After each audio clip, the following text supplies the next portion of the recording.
प्रभु यीशु मसीह के मधुर मीठे नाम में आप सभी भाई बहनों को मेरा जय मसीह की। आप सब कैसे हैं? आशा करती हूँ आप सब लोग बहुत ही अच्छे होंगे। आज मैं आप लोग के सामने एक नए अध्याय को लेकर आई हूँ और वो अध्याय है कलीसिया में स्थायी सदस्य कैसे बनाएं। इसके 11 कारण हैं। 11 कारण कि क्यों आपकी कलीसिया में स्थायी सदस्य होने चाहिए। पहला, वे परिवार का एक भाग हैं जिससे स्वर्ग और पृथ्वी पर हर एक घराने का नाम रखा जाता है। इफिसियों 3:15। लोगों को कलीसिया का स्थायी भाग क्यों होना चाहिए? इसका पहला कारण यह है कि वे एक परिवार के भाग हैं। जब प्रत्येक सदस्य को सिखाया जाता है कि कलीसिया एक परिवार है, तब वे छोड़ने के लिए कम ही इच्छुक होंगे। प्रत्येक परिवार में अपनी समस्याएं होती हैं।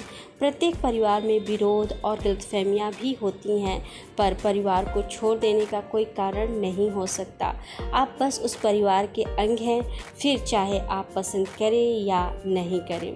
अपने चाचा के साथ एक गलतफहमी आपको नाम बदलने को प्रेरित नहीं करती है। कलीसिया के सदस्यों को सिखाएं कि गलतफहमियां एक छोटों को या उनके लिए कलीसिया छोड़ने का कारण नहीं बनना चाहिए। एक जीवन भर की वचनबद्धता में परिवार के सदस्य एक दूसरे के साथ बने रहते हैं। कलीसिया के सदस्यों को जीवन भर के समर्पण में उसी परिवार में बने रहना चाहिए। दूसरा है, वे भवन के भाग हैं क्योंकि हम परमेश्वर के सहकर्मी हैं। तुम परमेश्वर की खेती और परमेश्वर की रचना हो। 1 कुरिन्थियों 3:9। दूसरा कारण है कि क्यों लोगों को स्थायी होना चाहिए, क्योंकि वे परमेश्वर के भवन के भाग हैं। बाइबल स्पष्ट रूप से सिखाती है कि हम परमेश्वर के भवन हैं। प्रत्येक मसीह को जानना चाहिए कि वह परमेश्वर के भवन का भाग हैं, जो कि कलीसिया है। आप चर्च इमारत के ईंटों को आसानी से निकाल नहीं सकते। ईंटें संरचना का स्थायी भाग होती हैं। आपको कैसा लगेगा कि जब आप घर आएं और पाएं कि आपकी शयन कक्ष वहाँ से दूसरे घर में ले जाया गया है। भवन के खंड यहाँ वहाँ फिरते नहीं रहते हैं। मैं अपनी कलीसिया को यही सिखाती हूँ कि वे स्वयं एक मजबूत कलीसिया बनकर एक मजबूत ईंटे का भवन का निर्माण करें। उन्हें कोई निकाल नहीं सकता। मैं उनसे कहती हूँ कि मैं अपने कभी भी कलीसिया को टूटते हुए या बिखरते हुए नहीं देख सकती हूँ। तीसरा है, वे बगीचे के भाग हैं। यशायाह 5:5। अब मैं तुमको बताता हूँ कि अपनी दाख की बारी से क्या करूँगा। मैं उसके कांटे वाले बाड़े को उखाड़ दूँगा कि वह चट की जाए और उसकी दीवार को ढा दूँगा कि वह रौंदी जाए। संपूर्ण पवित्र शास्त्र में हम देखते हैं कि विश्वासियों को बगीचा दाख की बारी कहा गया है। यदि हम एक बगीचे के समान हैं, तब हमें से प्रत्येक उस बाग का पौधा है। यदि आप एक पौधे को उखाड़ कर किसी दूसरे स्थान पर रोपित कर दें, तब वह आप उस पौधे के जीवन के प्रति चिंतित हो उठेंगे।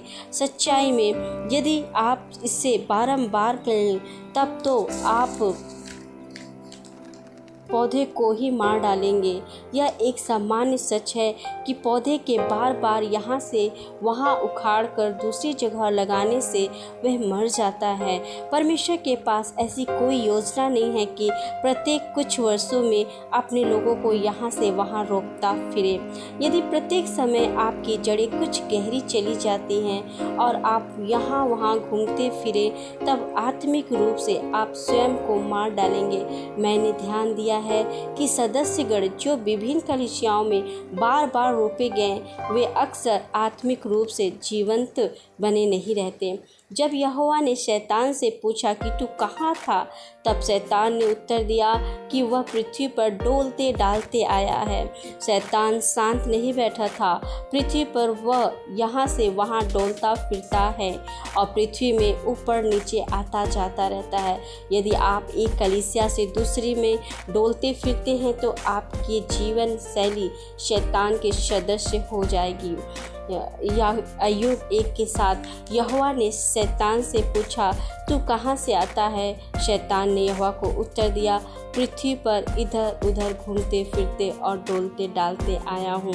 मेरे प्रिय भाई बहनों, हमें कलीसिया में स्थिरता को बनाए रखना है। हमारी कलीसिया में सदस्य स्थायी रूप से स्थिर रहने वाले होने चाहिए। मैं आगे के 4 बिंदु और 5-6 को नेक्स्ट वीडियो में लेकर आऊँगी। तब तक के लिए आप सभी को